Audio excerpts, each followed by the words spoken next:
Welcome to Back on the Broomstick, a modern witch's spoken word grimoire, where two witchy friends from way back are reconnecting to their pagan roots after a long period of mundanity. We're rewalking the path of the wise and trying out all the latest spells, rituals, and magical theory in today's witchcraft and pagan practices. So grab your wand and your incense, your cauldron and your crystals, and join us as we get Back on the Broomstick. Hi, and welcome to Back on the Broomstick. I'm Laylla, and on this episode, we are joined by one of my favorite podcasters, the co-host to the popular podcast, Demystify Magic. She's also the author of a brand new book that comes out in just a few days. The book is Mundane Magic, and her name is Molly Donlan.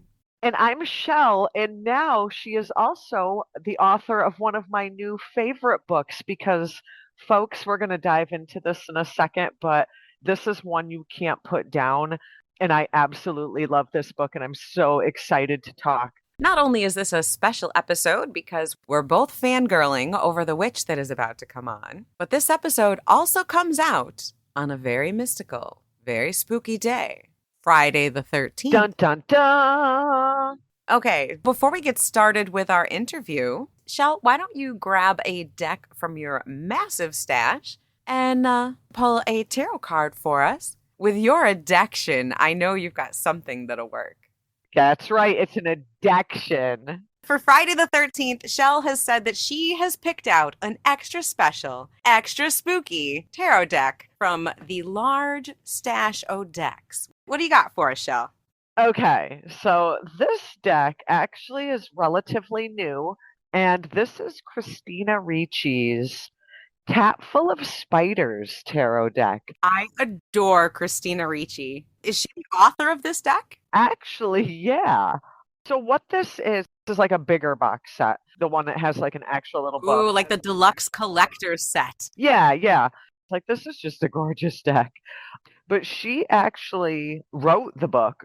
This is totally something she's immersed into.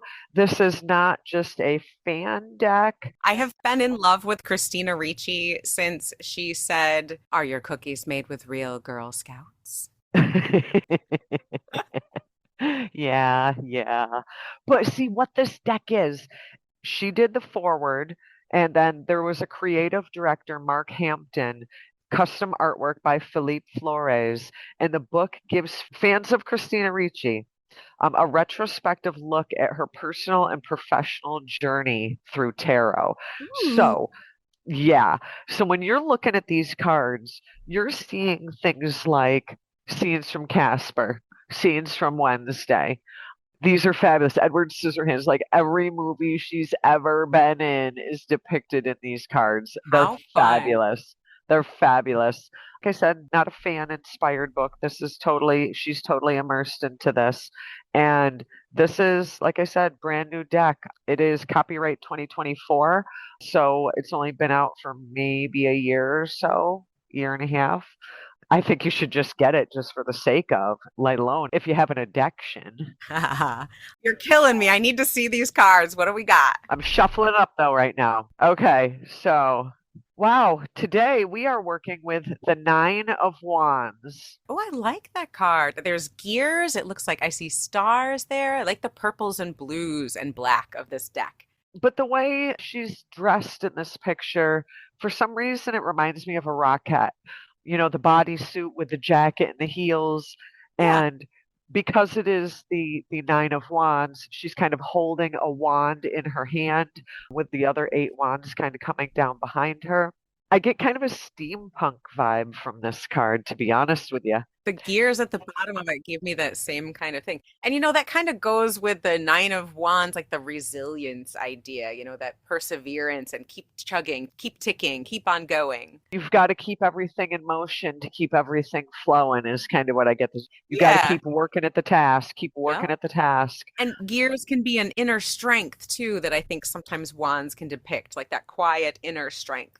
Yeah, and when I'm looking at this picture of her kind of, I don't know if showgirl is the word I want to use, but kind of with that showgirl-esque look, it's kind of the putting in the work, doing what you've got to do to kind of make it to the next step, just like a showgirl would. Right. Even though it's hard. Yes. Yeah, you kind of got to force through, muscle through, focus on the task at hand.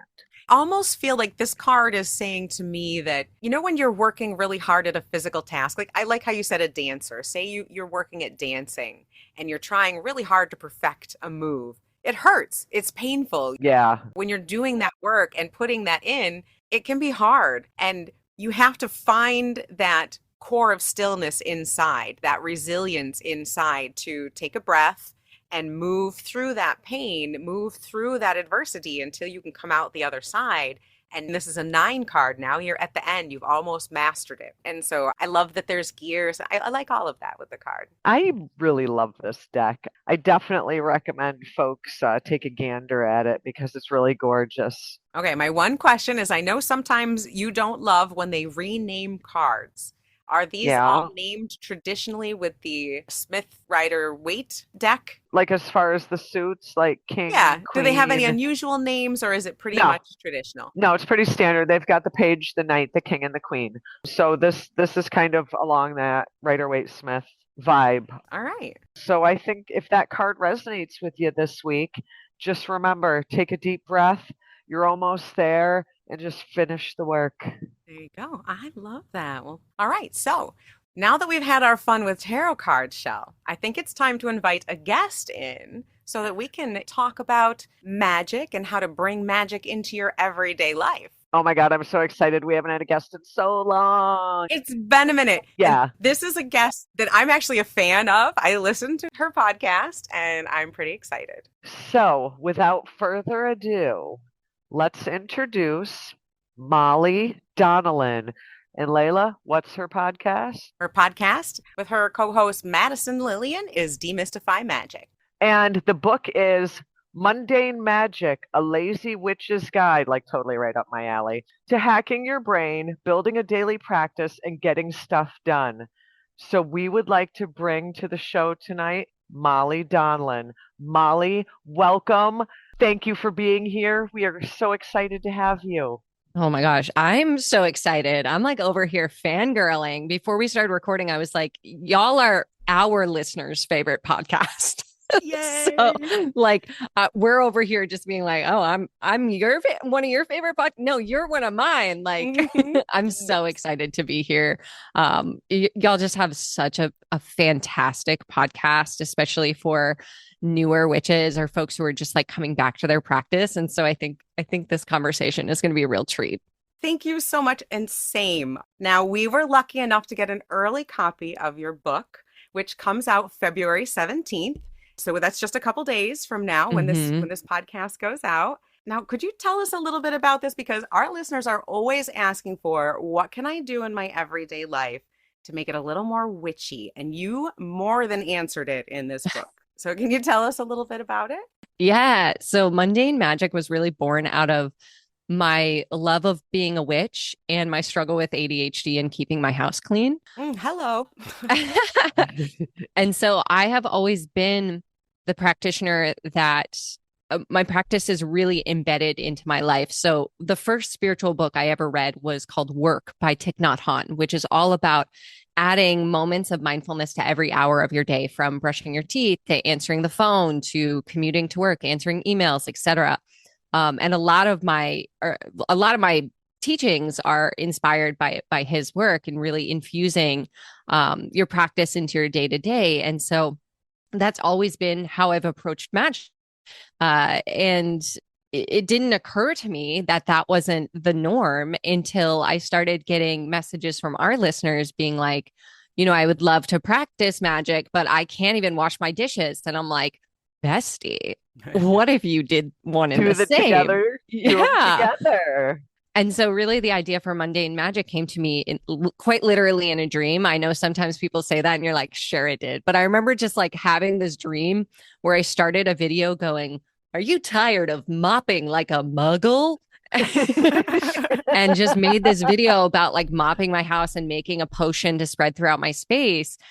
And people loved it. And they're like, well, can you do the dishes next? Can you do dusting next? Can you do grocery shopping? Can you do folding laundry? And I was like, Yeah, because I'm avoiding all those things too. And Mm-hmm. so it really just became this like informal spell book on the internet of like all of the things on my to-do list that my ADHD doesn't want to do. And when I infused it with something magical, now all of a sudden I'm excited to do it. And the book was born from there. And obviously, in the maybe not obviously if you don't know me, but I'm kind of a science nerd and was a skeptic of magic for most of my life. And so a lot of my work is based in the science behind how magic works. And it was this perfect tie-in between, the science behind how habit forming works and the science behind nervous system regulation and how consistency is more powerful than duration. And really the book was born from that. So I like to say it's your one-stop guide for whether it's cleaning your house, building your magical practice, or understanding what witchy ingredients you already have in your home so you don't have to go out and buy a million crystals or buy a, herb kit because you already have everything you need in your spice drawer. Not only do you have everything around that you can use for the spells in here, but you cover everything. You have a spell for cleaning your grill, like your grill. So, you might find on the web or in books how to clean your bedroom and make it a magical act, but you really cover everything. And for the ADHD mind, there isn't a task that I found in my daily life that wasn't covered in your book.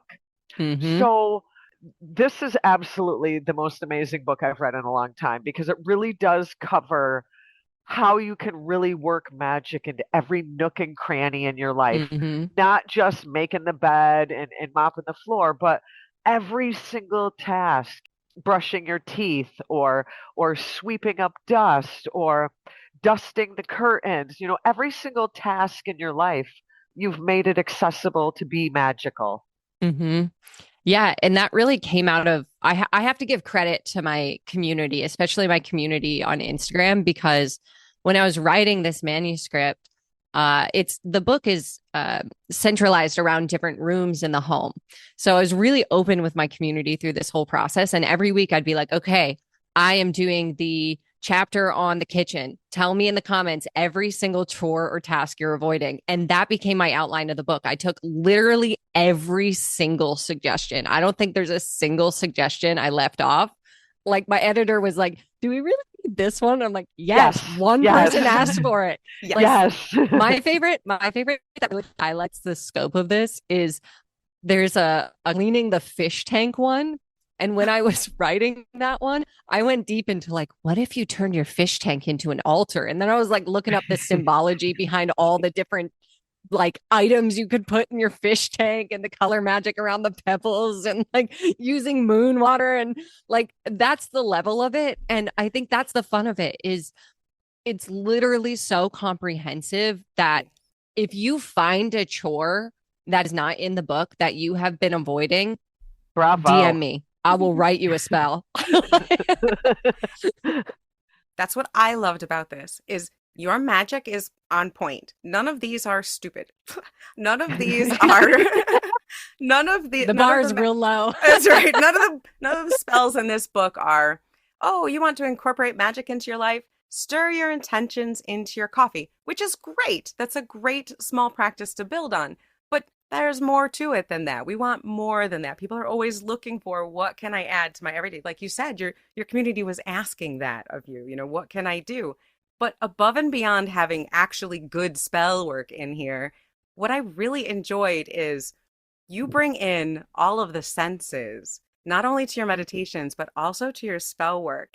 And now I am also someone who loves the science and brains and brain hacking. And now Chelle's the Reiki master. I work more in hypnotherapy, so I know you have a little in common there. But in those modalities, when you're working with people and when you're working with someone in to get them fully into a meditation or a hypnotic state, or if someone's in a heightened stress state, bringing your attention to all of your senses, what do you see, what do you smell, what do you taste, what do you hear, that gets all of your brain involved and helps you fully get into the magic, into your magical brain. Can you tell us a little bit about that? Yeah. I mean, working with the senses really came out of my background in working with survivors of trauma. So I worked with survivors of sexual violence for 9 years. And that was the go-to technique that we taught advocates was if you have someone who is starting to dissociate on a support line call or in a hospital accompaniment, bring them into their senses. And, there's a whole host of research behind that. But to sum it up, it essentially forces us back into the present, right? Because your sense of touch only exists in the here and now. It doesn't exist in the future. I can't future touch something, right? Like and experience it.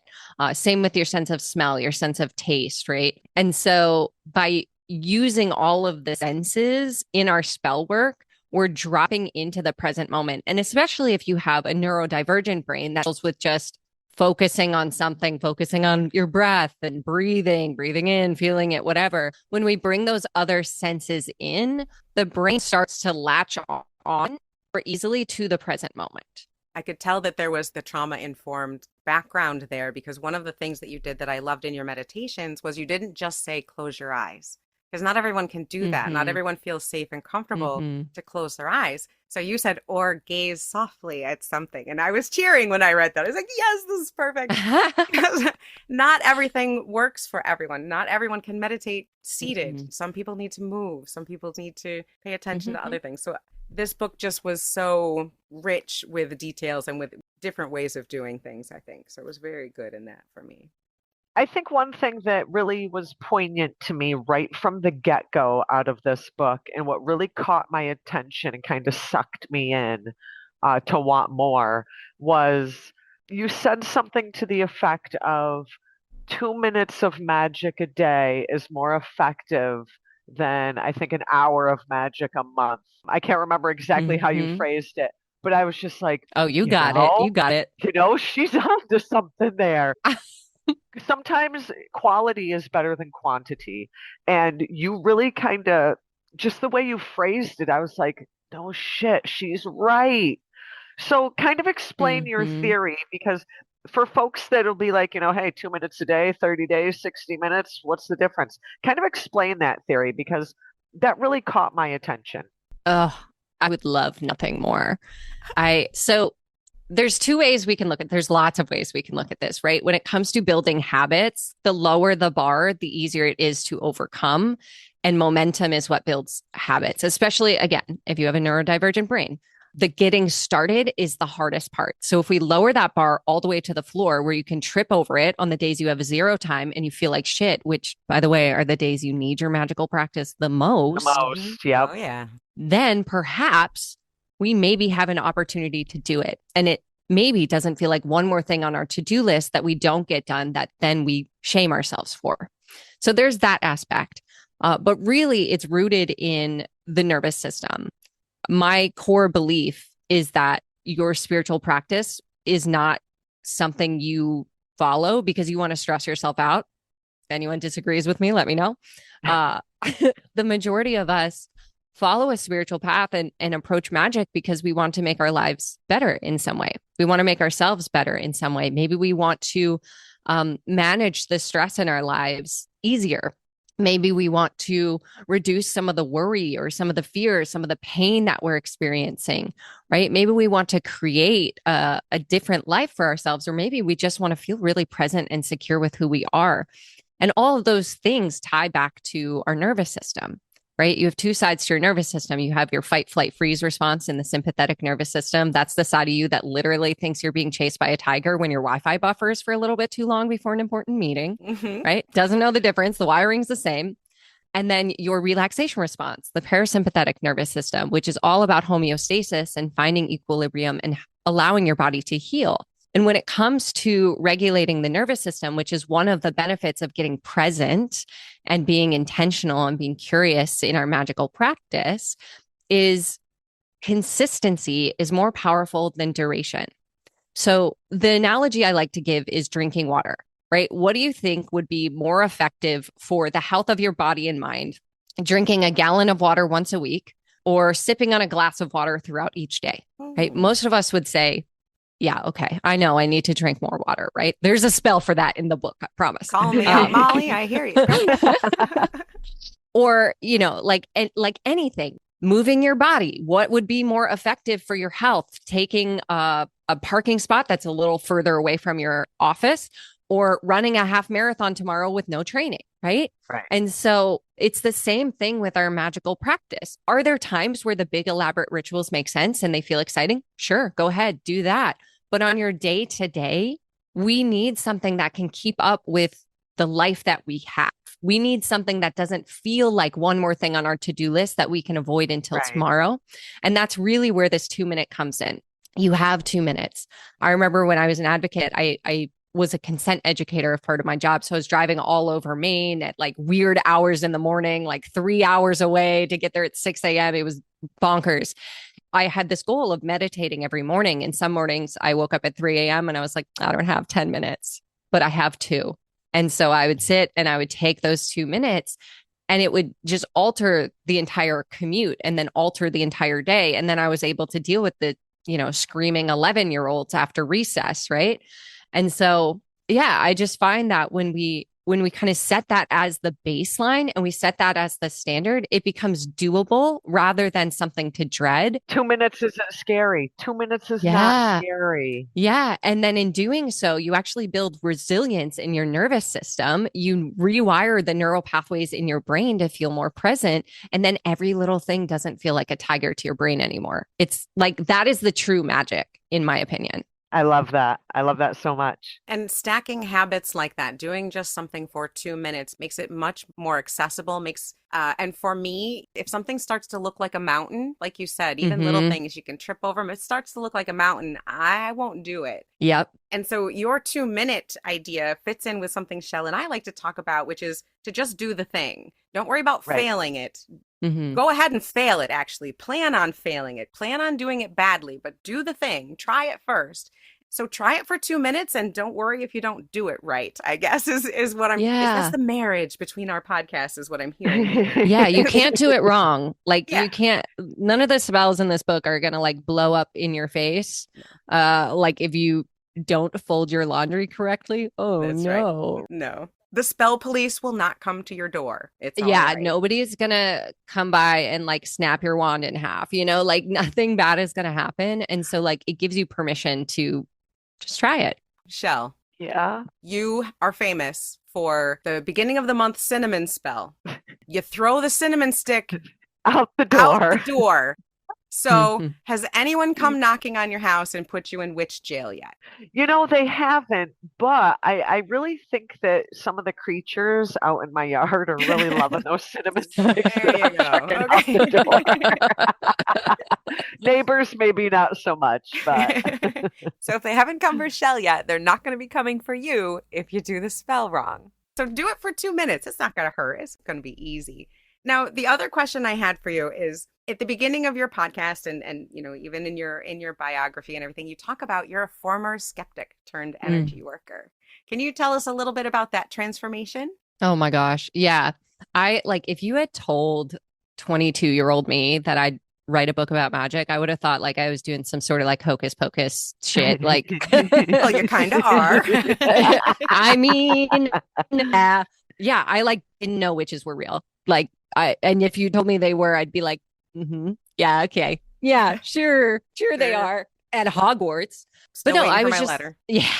She sucks, but that's okay. Sorry. 100%. Yeah, 100%. But yeah, it was never a part of my upbringing. I was very like open to it. I've always been someone who's like, believe whatever you want, and I wasn't raised in any particular religion. So I had nothing against these practices. I just thought, what a waste of time.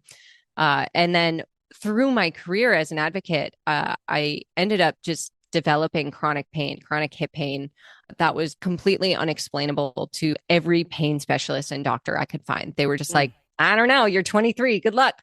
And I was like, great, love that for me. Wow. And so that's really when I started leaning into mindfulness and yoga and meditation and breathwork and things like that, which sort of like opened the door a little bit, but didn't fully convince me. I was like, yeah, it works because I'm moving my body and the body has, whatever. But I knew a lot about the nervous system through my work of, working with trauma. And so I had a yoga teacher basically tell me that she had a similar job to me and she had similar pain to me from her work because she was storing all this trauma in her body from other people, and she found relief through Reiki. And I was like, sure you did. But I was on a yoga retreat, so I thought, why not? I'll get a session. And I just remember being on the table and with my eyes closed, seeing this like wispy white light in the shape of my hip rotate out of my body and like snap back into place. Like I always think of it like, in cartoons when the cartoon character dies and their ghost comes up for one more gag and enters the body and reanimate. My hip did that. And I was like, what is this? And the next morning I wasn't in pain. And a week later, I went to a chiropractor and he was like, what did you do? Your hips are in alignment for the first time ever. And so I was like, okay. So I went through Reiki training and, God bless her. This woman was so up in the clouds, so woo. I kept asking, I was like an annoying kid on a car ride. I was like, but how does it work? But like, what is it doing? What is it? And she was just, giving me the woo explanation. And so halfway through, I just wrote it off. I was like, well, like I thought, coincidence, waste of money. But I felt different after, and I felt my pain start to lessen. And so that's really when I started diving into the science behind energy work, which is really like what I teach now, and starting to see these similarities between how trauma impacts the mind and body, and then how, these energy healing practices interact with the mind and body. And seeing that through line of the nervous system allowed me to really lean into my practice. And that's when I started to see real relief from my pain, and like long-term relief, and changes in my mood, and changes in my anxiety, and changes in the way that I interact with the world. And eventually, somewhere along the line, I dropped the skeptic thing and I was like, yeah, your girl's a witch and she's writing a book called Mundane Magic. Yes. I got a podcast about it, and here we are. That's great. That's great. Now, Laylla, I hear that you have a little game you want to play with us. Yes, I do. But let me explain why I have a game first. Now, Mundane Magic comes out February 17th, and you should definitely go out and get yourself a copy, because if you've ever wanted to add more magic into your life in an easy, accessible way, this is it. Plus, it's fun to read. It's really my new favorite book. And I'm not even just saying that. It truly is. She texted me, so Molly, nice. and said, I hate this book. I can't put it down. She's like, this is awesome. But the fun thing that I'm getting to is that this episode comes out on Friday the 13th. Dun, dun, dun. As a former skeptic, I thought I would test your knowledge, and Chelle's too, because she had no idea I was going to do this till we got on Friday the 13th, superstitions. Ooh. Okay. So this is I think it's like the second ever Back on the Broomstick game show. Thank you very much. I love game shows. One thing about me, I'm very competitive with myself. Okay, let's do this. Let's do this. Now I'm like, I'm ready. Roll up your sleeves. There are no prizes here. There's just the notoriety. Bragging rights. That's right. Okay. So I have 3 pairs. I'm going to give you a real superstition and a fake superstition. Okay. I have 3 sets of these. So you got to tell me which is the real one and which is the fake. Okay. I love this. I'm ready. All right. Number 1, wearing a borrowed ring or necklace on Friday the 13th is said to tangle your fate with the owner's problems, causing you to carry their bad luck until the item is returned and cleansed. Okay. Number 2 is getting a tattoo on Friday the 13th is lucky because bad luck will come up to you. See the number 13 on your body and figure you've already had bad luck and leave you alone. Which of those is real and which is fake?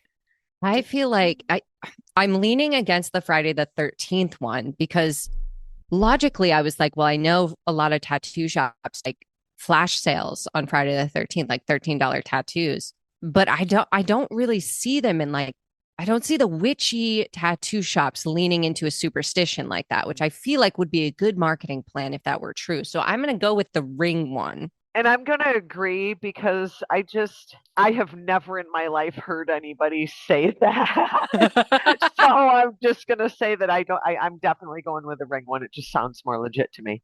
And the answer is, you're both wrong. What? The first one is fake. Kidding? I made it up. Totally made Are you it up. kidding? That's such a good superstition. Let's spread that. It sounds real. I mean, it sounds like I figured this one would trip you up. But no, actually, Friday the 13th tattooing is actually a relatively new superstition.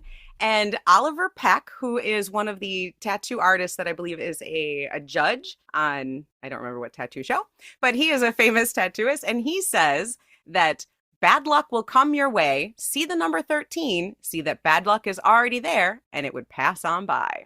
So Friday the 13th, tattooing a 13 on your body is actually good luck. Well, I know what I'm doing Friday. If he can make up a superstition, so can't the three of us. So let's do this ring and necklace thing to make it official. I will give you half a point. I feel like what tripped me up is that one was so much more detailed than the Friday the 13th one. Like it was so much more specific. It was like, the multiple choice questions where it's like you got the vague, and the ultra specific, and you're like, gee, I wonder which one it was. Nailed it. Layla's tricky. I'm tricky. Okay. Number 2. On Friday the 13th, you should not put your shoes on a table, sleep on a table, or sing at the table, because doing any of those will increase your bad luck. Or if you wash your windows on Friday the 13th, you are said to wipe away the protection from the home, making the household more vulnerable to bad energy. I am going to go with the second one being true. Because if I would have put my shoes on the table, no matter what day it was, I would have gotten an ass whooping. So I'm definitely going with number 2. Yeah, it was put your shoes on the sleep on the table, or what was the third one? Let's see. You should not put your shoes on, sleep on, or sing at the table on Friday the 13th. I'm like, who is sleeping on a table? Who's putting their, like, I got caught up in the shoes on the table. I was like, yeah, if that's not a superstition, let's make one. Right.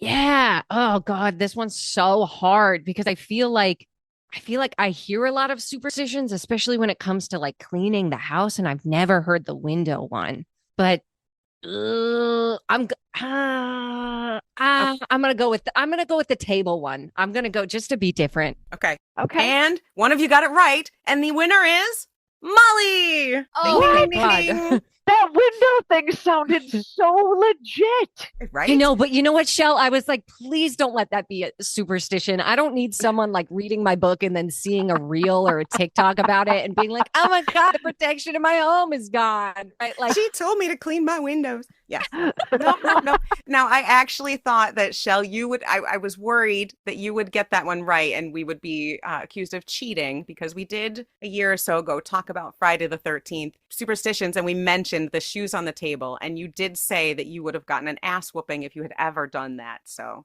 I worried you would remember. Yeah, I smoke weed. I didn't. Well, it's the best part about having a podcast. I have no memory of what comes out of my mouth, but like someone somewhere knows every specific detail I've ever said. Yes. I edit all of our episodes. Oh yeah. I hear so every word like 15 times. So yeah, I remember. She knows everything. I love it. Okay. Yeah, we're a 2-woman show here, Molly. So excuse the mess. I love it. All right. The last one. Now we've got 1.5 points for Molly and half a point for Chelle. And the half point is because we decided the jewelry thing is, we have now made that a superstition. So that's why you get a half point. So last one here. We can either tie it up or Molly's going to run away with it. First superstition: getting your hair cut or cutting your nails on Friday the 13th will result in cutting of your financial stability or even the death of a family member. Or dropping a spoon on Friday the 13th is believed to signal bad news coming from someone who lives far away, especially if the spoon lands bowl side down. I feel like my grandmother has said the second one. I'm going with that one for the win. I feel like there is a superstition about cutting your hair on a certain day, but I don't think it's Friday the 13th. So I'm also going to go with the spoon one. And you're both wrong. Oh my God. Yeah, the spoon You're one. too good at this. Yeah. Now, there are superstitions about dropping silverware, and I believe dropping a spoon on any day means that you're going to get a female visitor. I thought that was the fork and the knife was a male visitor, and that the spoon was troubles coming. Oh, goodness. Well, see, I guess it depends on where you're from in the backcountry. Wait. In which case, we got this right, Chelle. Because if the spoon means trouble's coming, then in theory, drop it on Friday the 13th. Bad news is coming. Right. Right. Hmm. That was a trick question. Do That I was have to not give very you a fair. half a point? That was. I did try to be extra tricky with that one, so maybe I need to give a half a point again. Maybe I'm too lenient with I points think here. I was going to say, I think I get a half a point for that, and Molly gets a half a point for that. But unfortunately, that still only puts me at 1 and makes her at 2. Damn it. That means, woo, Molly wins. Woohoo! Yay! Congratulations. Woo! You win. Bragging Bragging rights. Nothing. rights. Yay! And you sort of know your Friday the 13th superstitions. Sort of. Yeah. Like I know how to argue when I'm right. That's what we learned from this. You would make a good witchy lawyer. That's what we're saying. Yeah. That's what we have learned. I thought you were going to come at me with like, don't walk under the ladder, black cat crossing your path. Like you went in depth with some of those that were wrong. Good job. Fantastic. Now I know I got to research my lore. Like, geez. These are very serious superstitions. We need to be very, very careful with what we do on these days. I know. Well, now I got to book a tattoo appointment, apparently. We'll all be after this episode. We'll be out getting our tattoos. We'll be showing them on the social media. Yeah. You see, I'm surprised you don't have a thing about getting a tattoo in here, Molly. You should do that. I know, but that's usually something you put off doing. Like that's usually something people are excited for, no? Good point. Good point. That's not something that my brain has to worry about. I did get a tattoo of one of the illustrations from Mundane Magic. So that counts, right? It does the living count. room chapter illustration. So it's my favorite. See, you heard it here first, people. Now, now the other thing I wanted to mention was, so I kind of look at your social media and, I saw not too long ago, there was an Instagram post and some of your first copies had come out. And Madison has a video of her seeing your book for the first time. And I love that video. First of all, because I'm super excited for you. And secondly, because it reminds me of me and Chelle. I mean, she's so excited for you. I freaking love that. She's like, I know. You can just see the joy that she has for you, for your accomplishment. Yeah. She's the best. I like this book wouldn't exist without Madison, who, if anyone's not familiar, is my co-host on Demystify Magic. But, she is the reason why I call myself a witch today. Like if it wasn't for her in my life, I don't think I would be as like loud about who I am. And I think she would say the same about herself. So it's one of those friendships that's like, oh, we've been friends for many, many lives together. Like we are just accelerators for each other. And just like people always ask us, like, you sound like you're really good friends on the podcast. I'm like, yeah, that's because we talk to each other 24/7, 365. Like we actually do really love each other. And yeah, she's amazing. And honestly, that's been the most exciting part of the book so far. It's just seeing her reaction to like seeing the book dedicated to her was just like, I could cry thinking about it. I wish a friendship like that for everybody. I really do. Truly. That's the real magic. Like, honestly, if you told me like, Molly, you have to give it all up in exchange for keeping Madison, I would not have to think about it. Honestly, like it's one of those friendships. And we met on the internet. So anything's possible, folks. Like your Madison is out there. That's what I wanted to ask. Now, Chelle and I met. I'm kind of a nomad, and we met when I moved to her area of New York State decades ago, and we became involved in Rocky Horror, Magic. Oh hell yeah! Magic the Couple of Gathering theater games. geeks.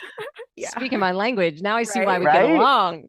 Right? And of course, a local pagan group. We met and immediately became friends, and here we are decades later. So you say you and Madison met on the internet. Could you just tell us just quickly, because I love good friendships. Can you just tell us how you met? Yeah, it's so funny. So we met on TikTok. I still am a creator there. And so she was following me and, like whatever, didn't know her, so she knew me. And then she was posting witchy content, like really like low effort witchcraft stuff in like 2021-ish.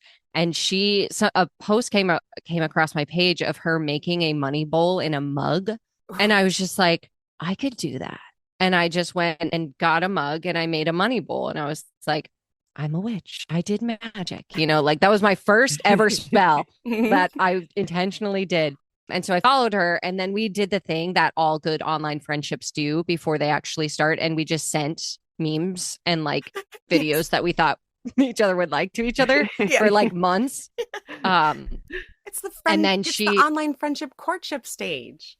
Exactly. We were flirting with friendship. And then she launched her metaphysical store, and I bought her products and had an amazing experience, posted a video about it, sold out her line. And then she joined my Reiki training. And I was just like, I think we should just be friends. I was like, I slid into her DMs and I was like, do you want to like do a coffee Zoom sometime? And we've just been inseparable ever since. You're like, do you want to be friends? She's like, yeah, do you want to be friends? And you both said yes. And away you went.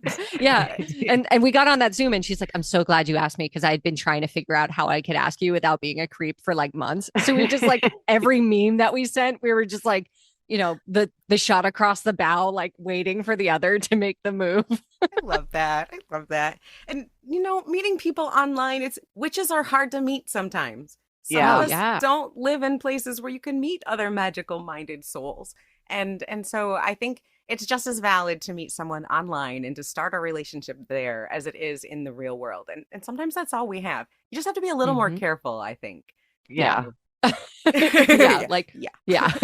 Like the Zoom meeting, and then it was like, you know, I'll meet you at your store. and then we became like, all right, we're just gonna, like, I'm house sitting for her in a couple of weeks, and I'm like, I'm just gonna be in your house when you're not there, like across the country. Is that cool? Cool. Nice. So the last thing we're gonna do is, I have a favorite spell in here, and I'm going to talk about it. And Chelle, do you have a favorite spell that you can pull out? I do. I have one marked here. Perfect. And do you have a favorite spell in the book, Molly? I think so. All right. I'm going to tell you mine. It's the reverse the bad mood meditation. Oh. And the reason I love it is because in this meditation, you talk about visioning a turkey baster and and squeezing the bad things out. I couldn't stop giggling. That is the perfect bad mood buster. It's perfect. I love that was a request from Madison. So you can thank her for that. Thank you, Madison. All of the meditations in the book, I found I can't like write meditations with my hands. And so they were just transcribed from like channeled meditations I did. And so I have no idea where that came from. But the perfect if it made you smile, it did its job. Exactly. And okay, I was like freaking out over here when you said that, and our listeners can't see me, but I do the same thing when I do meditations. I do the exact same thing, because it's just you do. My brain works. It's kind of like sometimes when I'm channeling readings, my brain works too fast for me to type it, and so I can't. I have to say it. And so I do meditations the same way. I love that. But anything that can get you out of yourself if you're in a bad mood. Anything that can get you to see something a little bit differently and give you that moment of joy is perfect. So turkey baster meditation, my favorite. What's your favorite? So my favorite is actually, because this is the bane of every person's existence. This brings the masses down on their knees. Paying bills. Oh. So you talk about practicing gratitude here. And when you're paying a bill, especially a car payment, I got a car payment, in my opinion, and in my life, I feel like it's hefty. And the first one you have, I am grateful for my car because it gets me safely around. Like, I don't think of that when I'm calling to make my payment. And maybe this will help me. You know, I'm grateful for the electricity so I can read late at night. I forget that when National Grid bill comes. You know, I think that what made this was my favorite is it makes you take things that seem so draining emotionally, mentally, physically, financially, and make you realize, you know, that ain't so bad. Yeah. If I pay this bill, I got my car. If I pay this bill, I got my Netflix. If I pay this bill, you know, it's almost like getting something off your plate. This was my favorite. Again, not necessarily a meditation, but more like practicing gratitude, acts of gratitude. But it really kind of struck a core because I feel like that is the one thing that it's hard to find joy in paying bills, damn it. Yeah. Yeah.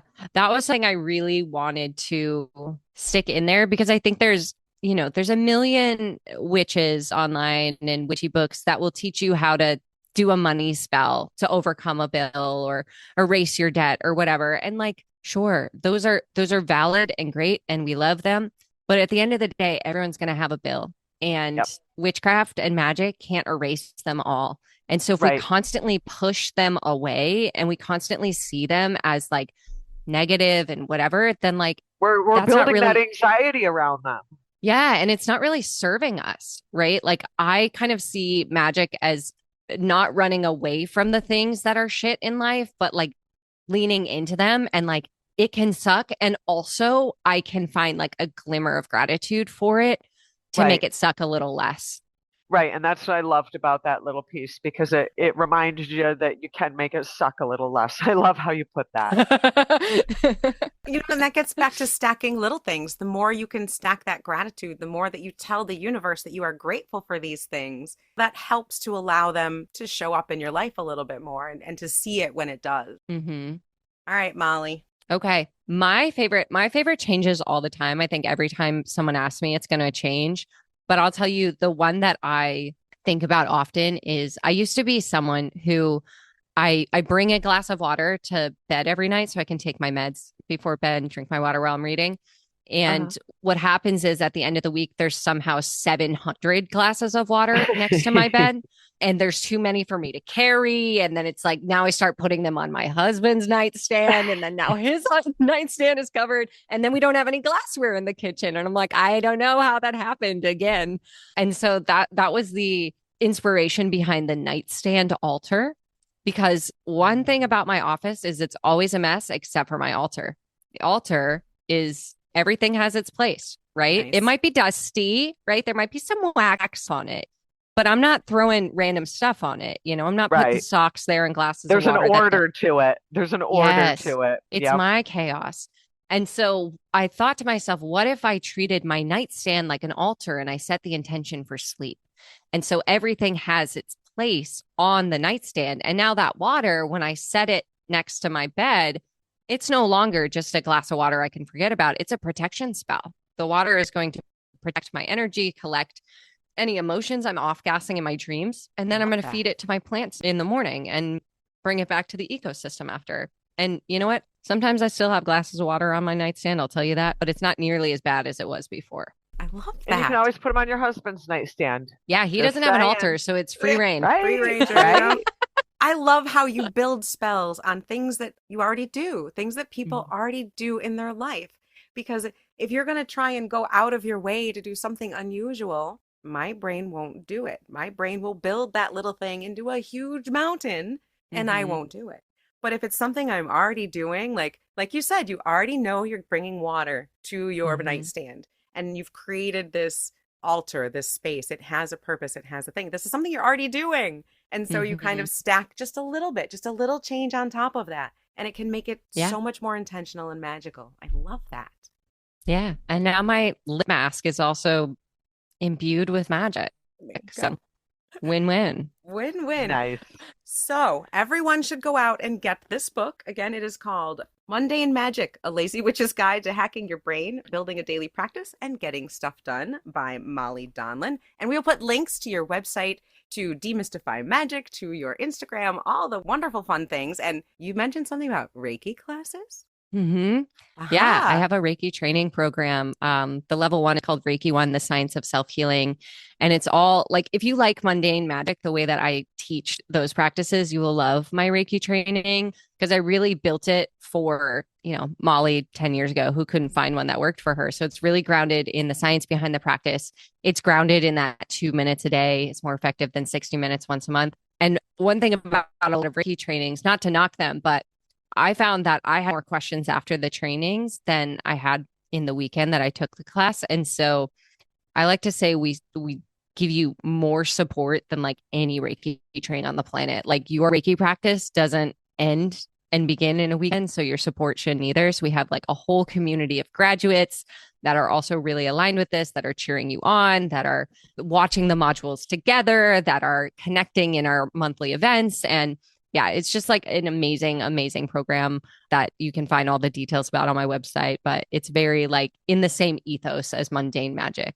Perfect. Well, we will put links to that. Chelle is a Reiki master, and it's something I've always been interested in. I know our listeners are interested, so we will make sure you have lots of links to that so people can check that out as well. Yeah. Thank you so much, Molly, for being on the podcast. Thank you, Molly. We Thank really you for my giving us gosh. your time. Thank you. I know I'm probably not supposed to say this, but it's only the fans here now. This was low-key like one of my favorite podcasts I've ever been on. Thank you. And I'm not just saying that to blow smoke at you. say Like that to outside of all my the own hosts. podcast, because I have to put my child first, but True. this one's number 2. Well, Thank awesome. you. Well, thank you very much. You have been a blast. You've been so much fun and so informative. And this book is the same. I'm telling you. I know I keep Thank pushing you. it like it's my job here, but I really loved your book. And it's I just feel like you guys are so so much like Layla and I that Oh my God, yeah. I feel like we're some warped mirror image of each other, and I think that's why we just love you so much. Yeah, I'm like, why have we not hung out before? Right. That's really the question I've just been wondering this entire time, and we need to fix that. Like, let's Come all to get on a Salem. group chat and meet somewhere central to all of us, and just I am the central location. Ghost hunting. perfect. Ooh, ghost hunting. We're gonna take the skeptic ghost hunting. Oh my Yes. God. No, you see, okay, this is a rabbit hole for another time, but like I was raised a believer in ghosts. My mom hunted ghosts in her 20s. Yeah. Yes. And she literally wanted to do it full time, but they said she needed a psychology degree to like, rule out hallucinations back then. So she said, I don't want to go to school, and join the army instead. And so I was raised believing wholeheartedly in ghosts. Skeptic of everything else. Ghosts, full believer in. 100%. Perfect. Yes. Well, we have ghost hunting in our future then. I love that. Yes. All right. Before we go for another hour, I am going to say goodbye to Molly. So again, thank you so much. And we will have you back. We'll definitely have you back and do some more fun. This is definitely not the last conversation we are going to have, for Hell sure. yeah. I love it. Thank you so much. So, wow, that was so much fun. I miss having folks on, and I miss having fabulous, wonderful conversations. So I'm so glad that it is this author month. And I'm so glad that we had Molly on to be our first guest of 2026, because she's awesome and we definitely need to have her back on. We could have kept talking. We talked for a solid hour and we had to like force ourselves to hang up because we all got along so well. Yeah, absolutely. So, folks, we hope you enjoyed the conversation as much as we did. And rest assured, we will definitely have Molly back in the future. Don't doubt it. And I'm going to hold you both to the ghost hunting idea. So, absolutely. All right, everyone. Thank you so much for listening to this episode. Please check out Molly's book. We'll have links for all of it in the show notes. And as usual, please like, subscribe, give us some stars, give us some reviews. It helps the show out and helps people to find us. So, as usual, be wise, be wicked, and watch out for those Friday the 13th superstitions. While you're keeping it witchy.